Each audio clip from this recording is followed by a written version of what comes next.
నామానికి స్తోత్రములు. దేవుని యొక్క వాక్యాన్ని మనం ధ్యానం చేస్తున్నాము. లూకా సువార్త 2వ అధ్యాయము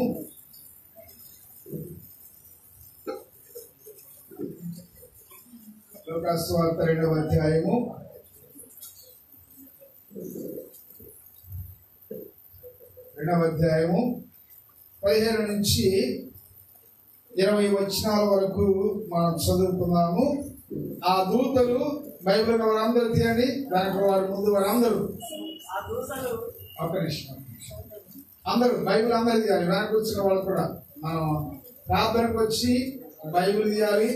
ఆరాధన క్రమంలో ఉందాం.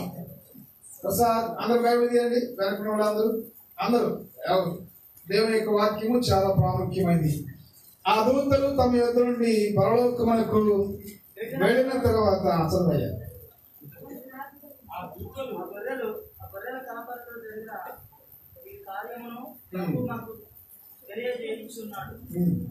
మనం బెత్లెహేము వరకు వెళ్ళి రండని ఒకరితో ఒకడు చెప్పుకొని త్వరగా వెళ్ళి మరియను యోసేపును తొట్టిలో పడుకొని ఉన్న శిశువును చూసిరి.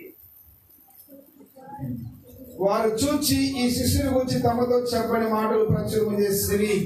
గొర్రెల కాపరులు తమతో చెప్పిన సంగతుల గురించి విన్న వారందరూ మిక్కిలి ఆశ్చర్యపడి, అయితే మరియ ఈ మాటలన్నీ తన హృదయంలో తలపోసుకొని భద్రము చేసుకును. అంతటా ఆ గొర్రెల కాపరులు తమతో చెప్పబడినట్లుగా తాము విన్నవాటిని కన్నవాటిని గురించి దేవుని మహిమపరచుచు స్తోత్రము చేయొచ్చు తిరిగి వెళ్ళింది. హల్లెలూయా హల్లెలూయా. దేవుని నామానికి స్తోత్రములు. ఈ ఉదయకాల సమయంలో మరొకసారి దేవుని యొక్క పాదముల ఎదురు రావడానికి దేవుడు కృపనిచ్చాడు. మనం క్రిస్మస్ మాసంలో ఉన్నాము. ఇది సంతోషకరమైనది. అదేవిధంగా క్రిస్మస్ అంటే బహుమానం మనకు గుర్తొస్తుంది. ఇక్కడ పోయిన వారము క్రిస్మస్ లో సుమయోను గురించి మనం నేర్చుకున్నాం. సుమయోను అంటే అర్థం ఏమని చెప్పాను? వెనికిడి. ఒక్కలే మీరు వెంటలేదా? చెప్పండి, మీరు ఎవరు సుమయోనులు కాదా? మనందరం ఏం కావాలి? దేవుని యొక్క వాక్య విషయంలో మనందరం కూడా సుమయోనులు కావాలి. అంటే దేవుని యొక్క వాక్యాన్ని వినేవారుగా ఉండాలి. ఇక్కడ ఈ తరమున మనము జాగ్రత్త గమనించండి. గొర్రెల క్రిస్మస్ లేకపోతే క్రిస్మస్ లో గొర్రెల కాపరులు వారి యొక్క ప్రత్యేకత మనందరికీ తెలుసు. దేవుడు యేసయ్య జన్మించినటువంటి వార్త మొట్టమొదటిగా ఎవరి దగ్గరికి వెళ్ళింది? చెప్పండి, ఎవరి దగ్గరికి వెళ్ళింది? గొర్రెల కాపరులు. ఎక్కడో వారు అర్ధరాత్రి గొర్రెలు కాచుకుంటున్నప్పుడు దేవుని యొక్క దూత వారి యొద్దకు వెళ్ళి, భయపడకుడి, ప్రజలందరికీ కలగబోవు మహా సంతోషకరమైన సువర్తమానము అని చెప్పింది. అయితే ఇప్పుడు మనం చదివినటువంటి లేఖనంలో గొర్రెల కాపరులు ఏ విధంగా క్రిస్మస్ లో పాలు పంపులు పొందారు అనే విషయాన్ని 3 సంగతులు దేవుని యొక్క వాక్యం ద్వారా మనం నేర్చుకున్నాము. చూడండి, ఆ దూతలు తమ యొద్ద నుండి పరలోకమునకు వెళ్ళిరి. ఎవరు? దూతలు ఏం చేశారు? గొర్రెలకు స్వార్థ ప్రకటించి వారు పరలోకానికి వెళ్ళారు. తర్వాత ఆ గొర్రెల కాపరుడు జరిగిన ఈ కార్యము ప్రభువు మనకు తెలియజేయించి ఉన్నాడు. అబ్బా, ఎంత గొప్ప అద్భుతం! మీరు గమనించండి. ఈ గొర్రెల కాపరులు ఏమనుకుంటున్నారు? ఎవరన్నా పట్టించుకుంటారా? గొర్రెల కాపరుని పెద్దగా పట్టించుకోరు. వారి సమాజంలో ఎన్నిక కలిగిన వారు కాదు. వారి సమాజంలో వారిని ఎవరు కూడా పెద్దగా లక్ష్య పెట్టరు. మరి ఇక్కడ చూడండి, వారి కలిగిన గొప్ప ధన్యత, వారి కలిగినటువంటి గొప్ప ఆధిక్యత ఏంటి తెలుసా? మొట్టమొదటిగా యేసయ్య జన్మించాడు అనేటువంటి వార్త వారి వద్దకు వెళ్ళింది. వారు ఏమంటున్నారు చూడండి. వారి వద్దకు వెళ్ళినప్పుడు వారి స్పందన మనం చూసినట్లయితే ప్రభువు ఏమంటున్నారు చూడండి. ప్రభువు మనకు తెలియజేసి ఉన్నాడు. ప్రభువు మనకి ఈ వార్తను ఏం చేస్తాడంట? తెలియజేసి ఉన్నాడని దేవుని యొక్క వాక్యం సెలవిస్తుంది. కనుక దేవుని బిడ్డలు జాగ్రత్తగా గమనించండి. మొట్టమొదటిగా గొర్రెల కాపరులు ఏం చేశారంటే క్రీస్తు యొక్క జననాన్ని గురించి విన్నారు. వాళ్ళు చేసిన మొట్టమొదటి వాళ్ళకి చూడండి, మొట్టమొదటి అంటే విన్నారు. యేసు క్రీస్తు లోకరక్షకుడు, వారందరూ ఎదురు చూస్తున్నారు. మరి వీరికి కూడా ఆ యొక్క వార్త తెలుసు. అందరికీ వారందరూ మెస్సయ్య కొరకు చాలా ఆతృతగా, చాలా ఆశగా ఎదురు చూస్తున్నారు. ఎందుకంటే మనం ఎప్పుడైతే వాక్యము సెలవిస్తుంది, ఎవరైతే నిజమైన ఆశతో ఎవరైతే దేవుని యొక్క వాక్యం పట్ల, దేవుని యొక్క వార్త పట్ల ఎవరైతే ఆశ కలిగి ఉంటారో అట్టి వారిని మాత్రమే ఆయన తృప్తిపరుస్తాడు. వాక్యం సెలవిస్తుంది చెప్పండి, ఆశ కొన్న ప్రాణమును చెప్పండి తృప్తిపరిచే దేవుడు. మరి ఇక్కడ గొర్రెల కాపరులు వారు ఆశ కలిగి ఉన్నారో లేదో మనకైతే తెలియదు, కానీ ఖచ్చితంగా వారందరూ కూడా మెస్సియా కొరకు ఎదురు చూస్తున్నారు. అయితే మొట్టమొదటిగా వారు ఎక్కడో ఉన్నప్పటికీ కూడా, ఎన్నికలైన వారైనప్పటికీ కూడా ఈ వార్త ఎక్కడికి వెళ్ళి తెలుసా? మొట్టమొదటిగా వారి ఎందుకు వెళ్ళింది. హల్లెలూయా, హల్లెలూయా. ఎంత గొప్ప! చూడండి, బైబిల్లో ఒక మాట ఉంది, వాక్యమును యాకోబుకు తెలియచేసిన వారిని. ఆ వార్త చాలా మంది ఉన్నారు, అక్కడ ఉన్నటువంటి వారు గొప్పవారు, అధిపతులు ఉన్నారు, అనేక మంది ఉన్నారు. అయితే ఈ యొక్క వార్త వారందరినీ దాచుకుంటూ వచ్చి ఎక్కడో మూల గొర్రెలు కాచుకున్న వారి యొద్దకు వెళ్ళింది. ప్రియదేవులారా, యేసయ్య అందరికీ రక్షకుడు, గొప్పవారికే కాదు, పేదవారికి కూడా యేసయ్య రక్షకుడు. వారి కొరకు కూడా యేసయ్య వచ్చాడు. మనం అనుకుంటూ ఉంటాం, మనం ఎవరు పట్టించుకుంటారు అనుకుంటూ ఉంటాం. యేసు క్రీస్తు వాక్యం సెలవిస్తుంది, ఆయన అందరికీ ఏంటంట ప్రభువు, అన్యులకు ప్రభువు, యూదులకు ప్రభువు. ఒకసారి మీరు గమనించండి, కొన్నిసార్లు దేవుని యొక్క వాక్యము మీరు నిజంగా వినాలనుకుంటే చాలా ప్రత్యేకంగా ఉంటుంది. ఇక్కడేమో మొట్టమొదటి ఎవరి దగ్గరికి వచ్చింది? గొర్రెల దగ్గరికి వచ్చింది. ఇంకొకసారి తిప్పండి, అదే లూకాసు వార్త బైబిల్ అందరూ 3వ అధ్యాయము 1వ వచనంలో చూడండి. 15వ సంవత్సరమందు యూదయకు పొంతు పిలాతు అధిపతిగాను, గలిలయకు హేరోదు శతాధిపతిగాను, ఇతూరయ త్రకోనీతి దేశములకు అతని తమ్ముడైన ఫిలిప్పు చతుర్థాధిపతిగాను, అబీలేనే దేశములకు హోసాని అధిపతిగాను, అన్నయు కయపయు ప్రధాన యాజకులుగాను ఉన్న కాలమున అరణ్యములో ఉన్న జకరియా కుమారుడైన యోహాను యొద్దకు దేవుడు హల్లెలూయా. మీరు గమనించండి, అక్కడ మనకు చదవటానికి కూడా కొంతమందికి తెలుగు ఒకవేళ చదవటం కష్టమైతే కొంచెం కష్టం అవుతుంది. ఇక్కడ అందరూ అధిపతులు ఉన్నారు. ఎవరంట? పొంతి పిలాతు అధిపతి, చతుర్థాధిపతి ఉన్నాడు, త్రకోనీతి దేశం అని అతని ఫిలిప్పు చతుర్థాధిపతి ఉన్నాడు, ఇంకా అధిపతులు ఉన్నారు, ప్రధాన యాజకులు ఉన్నారు. మరి వీరందరి దగ్గర దేవుని వాక్యం వెళ్ళిందా? వీరందరూ ఎక్కడ ఉంటారు చెప్పండి? ఎక్కడుంటారు వీరందరూ? రాజులు ఎక్కడుంటారు? అధికారులు ఎక్కడుంటారు? అంతఃపురాల్లో ఉంటారు, పెద్ద పెద్ద ఇళ్లలో ఉంటారు, ఆఫీసులో ఉంటారు. వారందరి దగ్గర దేవుని యొక్క వాక్యం వల్ల వారందరినీ దాటుకుంటూ ఎక్కడో అరణ్యంలో ఉన్నాడు. ఎవరైనా? బాప్తిస్మమిచ్చి యోహాను. అరణ్యంలో ఉన్నటువంటి బాప్తిస్మమిచ్చి యోహాను యొద్దకు దేవుని యొక్క వాక్యం వెళ్ళింది.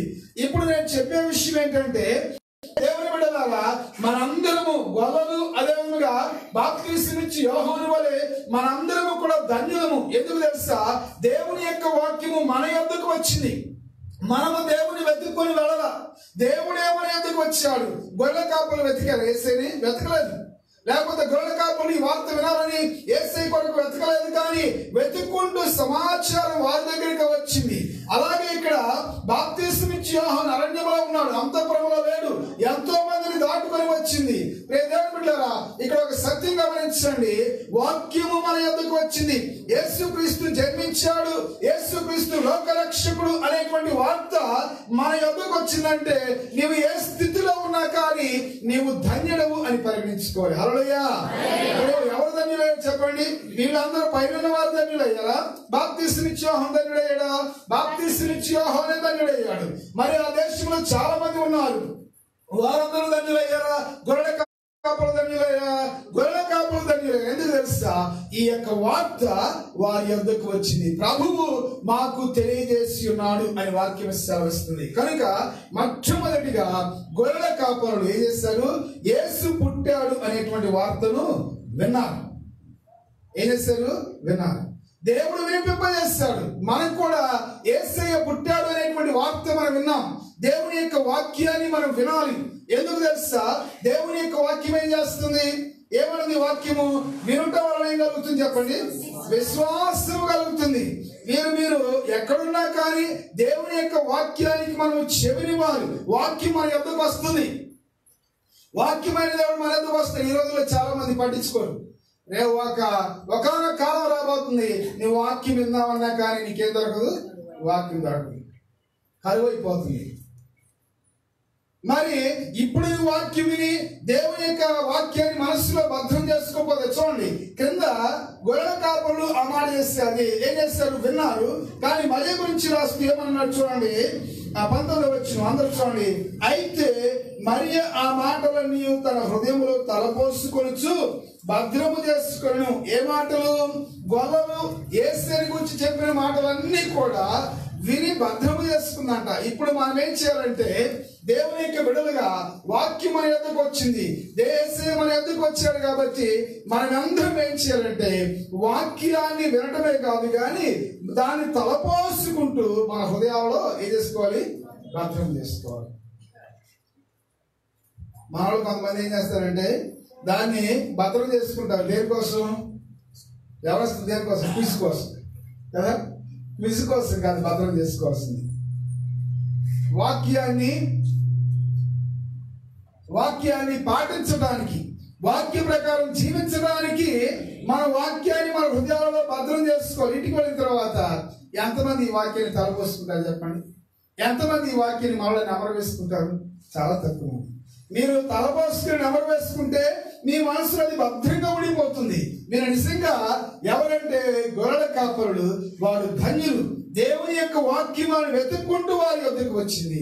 వారే కాదు ప్రేమ దేవుళ్ళారా, ఈ దినం ఇక్కడ కూర్చున్న మనందరము కూడా దేవుని యొక్క వాక్యము నువ్వు ఎక్కడున్నా కానీ నీ ఇంటిలో ఉంటే దేవుని యొక్క వాక్యము నువ్వు వెతుక్కుంటూ నీ వద్దకు వచ్చింది. కాబట్టి నీవు నిజంగా వాక్యమును ఎరిగినటువంటి నీవు ధన్యుడు. వారి వాక్యాన్ని మొట్టమొదటిగా ఏం చేశారు? విన్నారు. తర్వాత మీరు గమనించండి, తర్వాత మనం గమనించినట్లయితే మనము జరిగిన ఈ కార్యం ప్రభు మనకు తెలియజేసి ఉన్నాడు. మనము బెత్లెహేము వరకు వెళ్ళి చూద్దాము రండని ఒకరితో ఒకడు చెప్పుకొని త్వరగా వెళ్ళి మరియను యోసేపును తొట్టిలో పండుకున్న శిశువును చూచిరి. ఒకటి విన్నారు, రెండోది ఏంటి? కన్నారు, అంటే చూచారు. మనం చాలాసార్లు ఇప్పుడు మీరు చాలా మందికి ఇన్విటేషన్ ఇచ్చుంటారు, చెప్పుకుంటారు. ఏంటి మీరు క్రిస్మస్ ఉంది పలానా తారీఖున రామని చాలా మందికి చెప్పుకుంటారు. కానీ అందరూ వచ్చారా? చెప్పిన వాళ్ళు అందరూ రాదు. మీరు కూడా చూడండి, దేవుని యొక్క వాక్యం మనకు వినపడుతుంది, దేవుని యొక్క వాక్యం ప్రకటించబడుతుంది. అయితే వాక్యములో ఉన్నటువంటి యేసేను, వాక్యములో నిక్షిప్తమైనటువంటి, వాక్యములో దాగి ఉన్నటువంటి యేసేను చూడగలిగినటువంటి కన్ను మనకు కావాలి. యేసేను చూసేటువంటి నేత్రం మనకు కావాలి. అంటే అర్థం ఏంటి? చాలా మంది ఏమనుకుంటారంటే, అబ్బా యేసే నాకు దర్శనంలో కనపడితే బాగుంది అనుకుంటుంటారు. నీకు దర్శనంలో కనపడి నువ్వేం చేయకపోతే దేవుడు ఎలా కనపడతాడు నీకు? చెప్పండి. యేసే కనపడితే బాగుండు అనుకుంటారు. నీకు ప్రతి వారము దేవుని యొక్క వాక్యం చెప్పినప్పుడల్లా యేసే నీకు కనపడతానే ఉన్నాడు. అంటే వాక్యమును నీ విని, వాక్యము నీతో దేవుడు మాట్లాడుతున్నాడు అంటే అర్థం ఏంటి తెలుసా? వాక్యమైన దేవుడు నీకు తను నీకు బయలుపరుచుకుంటున్నాడు, తను నీకు ప్రత్యక్షపరుచుకుంటున్నాడు. వాక్యము నీతో, వాక్యమైన యేసే నీతో మాట్లాడితే అర్థమేంటి తెలుసా? యేసే నీకు కనపడ్డట్టే. మీరేం చేస్తారంటే చాలా సార్లు మనం వాక్యం వింటాము, లేకపోతే దేవుని యొక్క మందిరానికి వస్తాం, కానీ వాక్యమైనటువంటి యేసేని మనం చూడలేము. చూడగలమా? చూడలేదు. బైబిల్లో కామంది కదా, ఎవరామె? ఎవరు? ఇష్మాయిల్ తల్లి ఎవరు?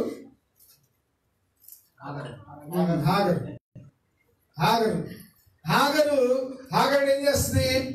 శారా ఇంటి నుంచి బయటికి నెట్టేసింది. బయటికి నెట్టేసినప్పుడు వెళ్ళిపోయింది. అరణ్యంలోకి వెళ్ళిన తర్వాత చిన్నపిల్లవాడు ఏం చేస్తున్నాడు? నీళ్లు లేక ఏడుస్తుంటే ఆమె నీటి బొగ్గ తన దగ్గరే ఉన్నది కానీ చూడలేకపోయింది. బైబిల్ ఏం చెప్తుంది? యెహోవా ఆమె కన్నులు తెరిచెను గనుక. ఆమె కన్నులు తెరవబడ్డప్పుడు తన ప్రక్కనే ఉంది, నీటి బొగ్గ ఉన్నది. మనము వాక్యములో ఉన్నటువంటి యేసుని గ్రహించాలంటే మన కన్నులు తెరవబడాలి. ఇంకో విషయం గమనించండి, బిలామానంగా మాకు ఎవరు గుర్తు రావాలి? గాడిద గుర్తు రావాలి కదా. బిలాము వెళుతూ ఉన్నాడు, దేవుడు వద్దన్నా కానీ వెళుతున్నాడు. కొన్నిసార్లు మనం దేవుడు వద్దన్న చోటికి వెళ్తూ ఉంటాము. ఏదైనా నష్టం జరిగింది అనుకోండి, అది దేవుడి మీద నడతాం. దేవుడు వెళ్ళమన్నాడా లేదని ఆలోచించాం. బిలాము వెళుతున్నాడు, వెళుతుంటే చివరికి ఏమైందంటే గాడిద మొరాయించింది. గాడిద మొరాయించినప్పుడు ఈయనకేమో గాడిదకి ఎవరు కనపడతారు? దేవదూత కనపడుతున్నాడు, కానీ బిలాము కనపడతాడు. ఎందుకు చెప్పండి? బిలాము కనులు మూసుకుపోయి. ఎలా మూసుకుపోయి? ఆ డబ్బు, పాపపు సొమ్ము, బాబాకి ఇచ్చేటువంటి పాపపు సొమ్ముతో మనసంతా డబ్బు మీద ఉంది ఈయనకి. ఆయన డబ్బులు ఇస్తానన్నాడు. ఆ డబ్బుల కోసము ఏదైనా చెప్పడానికి సిద్ధమైన మనసంతా దాని మీద ఉంది. అయితే ఈ యొక్క గాడిద ముందు కదలట్లేదు. కదలపోతుంటే ఏం చేస్తున్నాడు? కొడుతున్నాడు. కొడుతుంటే చివరికి ఏం చేశాడంటే దేవుడు ఏం చేశాడు? గాడికి ఏమి ఇచ్చాడు చెప్పండి? నోరిచ్చాడు. గాడిది మాట్లాడింది ఎక్కడన్నా ఉందా? గాడిది ఎక్కడన్నా ఉందా? ఎందుకంటే ఈయన చూడవలసిన ఈ ప్రవక్త చూడలేకపోతున్నాడు. అందుకని ఏం చేశాడంటే గాడికి నోరిచ్చి అంటున్నాడు. గాడిద ఏమంటుంది? ఎప్పుడైనా ఇలా చేశాను ఆయన, ఎప్పుడైనా ఇలా, ఇదిగో నీతో నేను చాలా కాలం ఉన్నాను, నీ కన్నులు మూసుకుపోయి, ధనముతో డబ్బుతో లంచముతో నీ కన్నులు మూసుకుపోయి, ఇదిగో ఎదుగుతున్నటువంటి యెహోవా దూతలను చూడలేకపోతున్నావు. అది నీ తప్పిదము, అది నీ పొరపాటు. ప్రియదేవులారా, దేవుని యొక్క మందిరానికి వచ్చినప్పుడు వాక్యమైనటువంటి యేసుని మనం చూడాలి. చాలా మంది ఏమంటారు? అబ్బా, కొంతమంది మన సంఘం కాదు కదండి, మన సంఘం వాళ్ళు కూడా వేరే వాళ్ళు అంటారు. కొంతమంది వచ్చి అయ్యగారు ఈరోజు అయ్యగారు అద్భుతంగా వాక్యం చెప్పారని అంటారు. ఇక నా పట్టు ఏం చేస్తారంటే ఏం చెప్పారు చెప్పు అని అడుగుతారు. బాగా చెప్పారని అంటారు కానీ ఏం చెప్పారు చెప్పారు. ఇక బాగా ఎంత అడిగినా బాగా చెప్పారు. నువ్వు నిజంగా వాక్యాల్లో ఉన్నటువంటి యేసుని విని గ్రహించి చూసినట్లయితే ఏం చెప్పాడు నీకు అర్థమవుతుంది. అది కాదు మనకు కావాల్సింది. మరి ప్రభువా నా కన్నులు తెరువు. ఇశ్రాయేలు ఏమని ప్రార్థన చేస్తారు తెలుసా?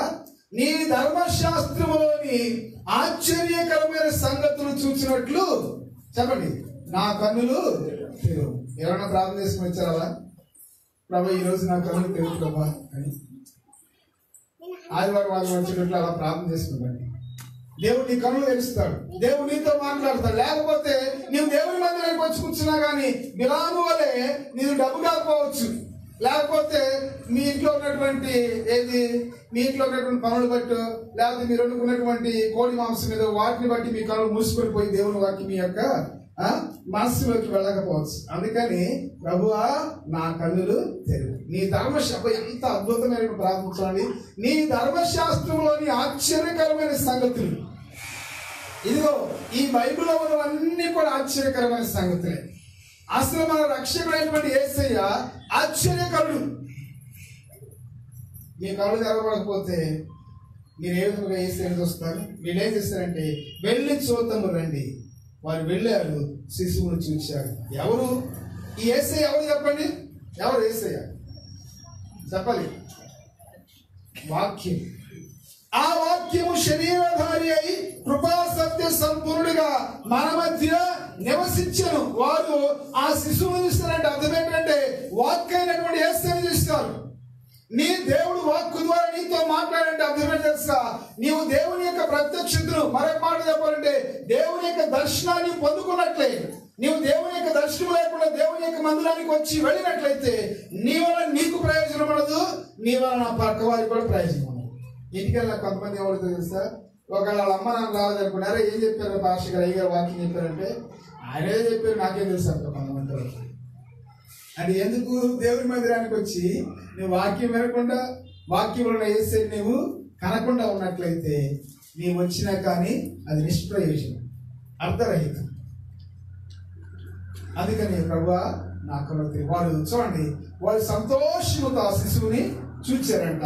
ఒకటి విన్నారు, రెండవది కన్నారు. ఇక మూడవది గమనించండి.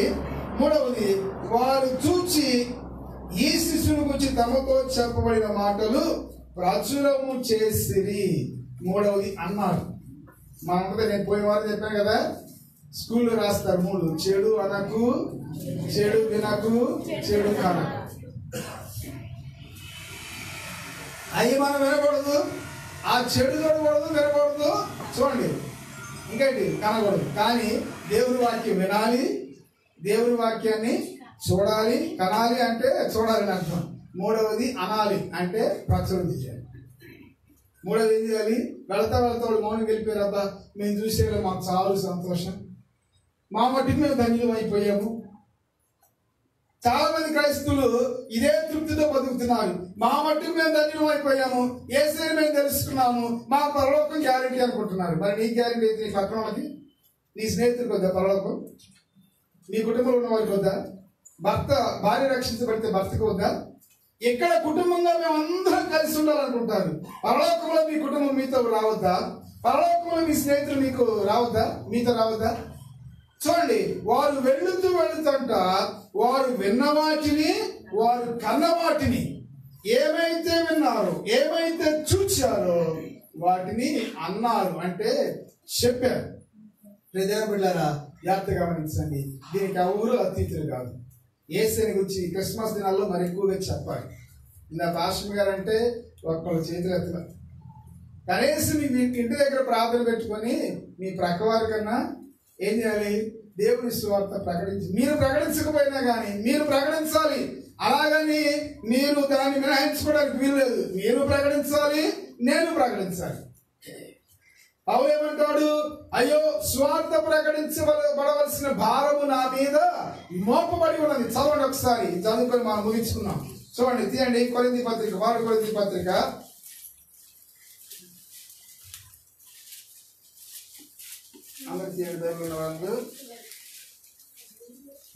1 కొరింథీ పత్రిక 9వ అధ్యాయము 16, 17, 18 వచ్చిన చదవండి. నాకు అతిశయ కారణము లేదు, సువార్తను ప్రకటింపవలసిన భారము నా మీద. అందరూ అండర్లైన్ చేసుకోండి. ఏమన్నది? సువార్త ప్రకటింపవలసిన భారము నా మీద మోపబడి ఉన్నది. అయ్యో, నేను సువార్తను ప్రకటింపకపోయిన ఎడల నాకు శ్రమ. ఇది నేను ఇష్టపడి చేసిన ఎడల నాకు జీవితం దొరకను. ఇష్టపడకపోయినాను గృహ నిర్వాహకత్వము నాకు అప్పగింపబడింది. ఇక్కడ ఏమంటున్నాడు? మోపబడ్డది అంటున్నాడు, అంటూ నాకు శ్రమ అంటున్నాడు. ఇంకోటి ఏమన్నాడు చెప్పండి? నాకు జీతం కూడా వచ్చింది అంటున్నాడు. ఒకవేళ ఇష్టపడి చేస్తే జీతం, ఇష్టపడకపోయినా కానీ ఏంటంటే గృహ నిర్వాహకత్వం నాకు అప్పగించబడ్డది, ఆ బాధ్యత నాకు అప్పగించబడ్డది. ప్రజలు పిల్లరా, వారు వెళుతూ మౌనం కలేదు. ఇదిగో మేము మెస్సియాను చూసాము, ఇదిగో మెస్సియా కొరకు ఎదురు చూస్తున్నాం కదా, కొన్ని వేల సంవత్సరాల నుంచి మేము మెస్సియా కొరకు ఎదురు చూస్తున్నాము. ఆ మెస్సియాని ఈ దినమున మేము కళ్ళారా చూసాము అని కనపడ్డ వాళ్ళందరికీ చెప్పారు.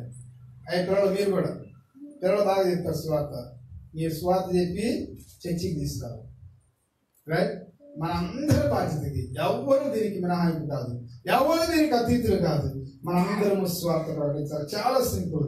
ఆ యొక్క గొర్రెల కాపులు 3 పనులు చేశారు. ఒకటి విన్నారు, రెండవది కన్నారు, మూడవది అన్నారు. విన్నారు, చూచారు, తర్వాత చెప్పారు. అది మన బాధ్యత. మరి వాళ్ళకి ఏమన్నా బాగా చదువు ఉందా మనకులాగా? స్వార్థ చెప్పడానికి మనకు చదువు అక్కర్లా. అవసరం చెప్పండి? చదువేం అవసరం లేదు. అమ్మా నేను ఏసై నమ్ముకున్నాను, ఏసై మంచి దేవుడు, మీరు కూడా నమ్ముకున్నాను, చాలు. వ్యతిరేకత వచ్చింది, అందరూ అంగీకరించరు. కానీ అవకాశం ఉన్నప్పుడు తప్పకుండా స్వార్థ ప్రకటించాలి. ప్రియదేవులారా, ఒక విషయం గమనించండి. యేసయ్య మన ఎదురుకు వచ్చాడు, మనము ధన్యులు. వారు మాకు తెలియజేసినట్టున్నారు. ఈ లోకంలో ఇలాంటి ధన్యత, నిత్యమైన ధన్యతకు పాత్రులు కాని వారు ఎంతో మంది ఉన్నారు. వారికి అన్నీ ఉన్నాయి, కానీ ఎవరు చెప్పండి? యేసయ్య.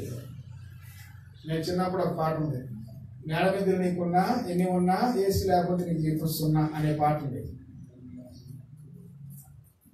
ఎన్ని ఉన్నా అందరూ వీటి వరకు ప్రాకులాడుతున్నారు.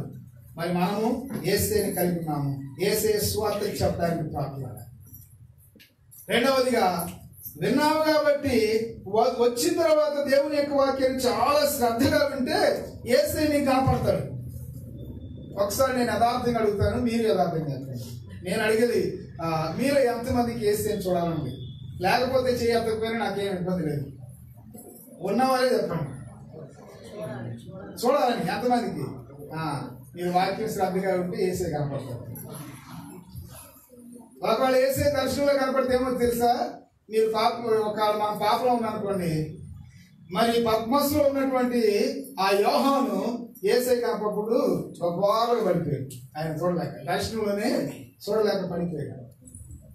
కనపడతాడు కానీ ప్రతిసారి ఇప్పుడు యేసయ్య ఏ విధముగా ఒక్క మాట చదివి ముగిస్తా. హెబ్రీ పత్రిక 1:1 చదవండి, త్వరగా ముగించుకున్నాము. హెబ్రీ పత్రిక 1:1 వచ్చింది. పూర్వకాలం ముందు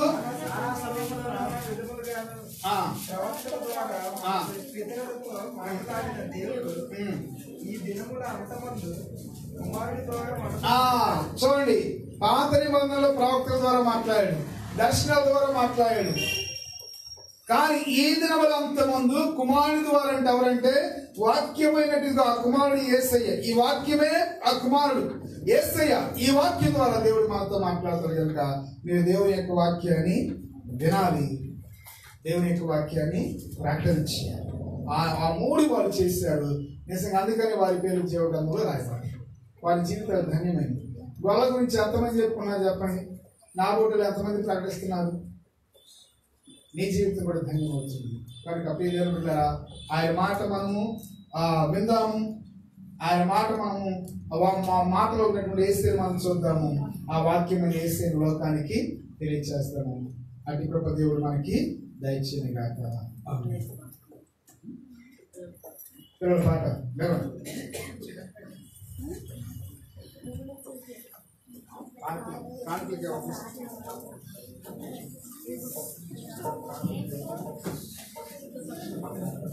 ఇది బ్యాగ్ లో